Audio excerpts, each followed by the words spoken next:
for two reasons. I think it's tough for other teams to prepare for. I think it maybe not tough for them to prepare for, but it takes time out of their regular preparation to prepare for three different quarterbacks, right? Mhm. And try to figure out, well, what are these guys going to do? Or, when Austin Burton, is he just a runner? Well, I think he threw one pass in the game.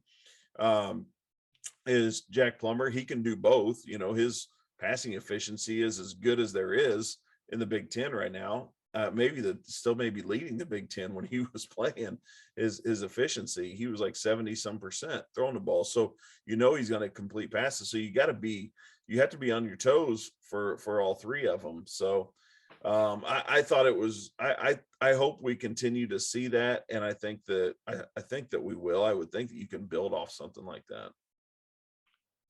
So what does Coach Brom and his staff do? I mean, that was brilliance coming off a bye and having that extra time to figure stuff out and roll out three quarterbacks. I mean, how much more do you have to add then to that kind of sandwich, so to speak, to make sure you keep Wisconsin on its heels or on its toes Saturday?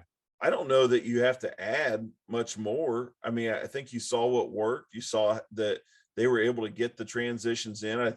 It was funny listening to Coach Brom, and he was like exhausted after the game trying to figure out, because you do, when you have three quarterbacks, they all have different skill sets. You got to kind of switch your mindset between each one when they're in there, even though they do have certain plays. But you got to figure out, all right, is this a good situation to bring him in? Is this a good situation to bring him in? If I make, I don't want to come and put our team in a bad situation if it doesn't work. So I mean, there's a lot going through his mind, but I think here's the thing with Purdue. The defense is playing so well right now that I think that you can take some chances on offense and do some, even if everything doesn't work perfectly. I don't think he needs to be that concerned of everything being perfect and working flawlessly every single time, because it's not going to happen. For one, in the game of football, nothing is ever perfect. Something's going to break down. You got too many moving parts. And for two, you just can't dwell on that. You just go with what you think is going to work best. And then when the defense comes out, you hope that they can hold them and shut them down and play like they've been playing.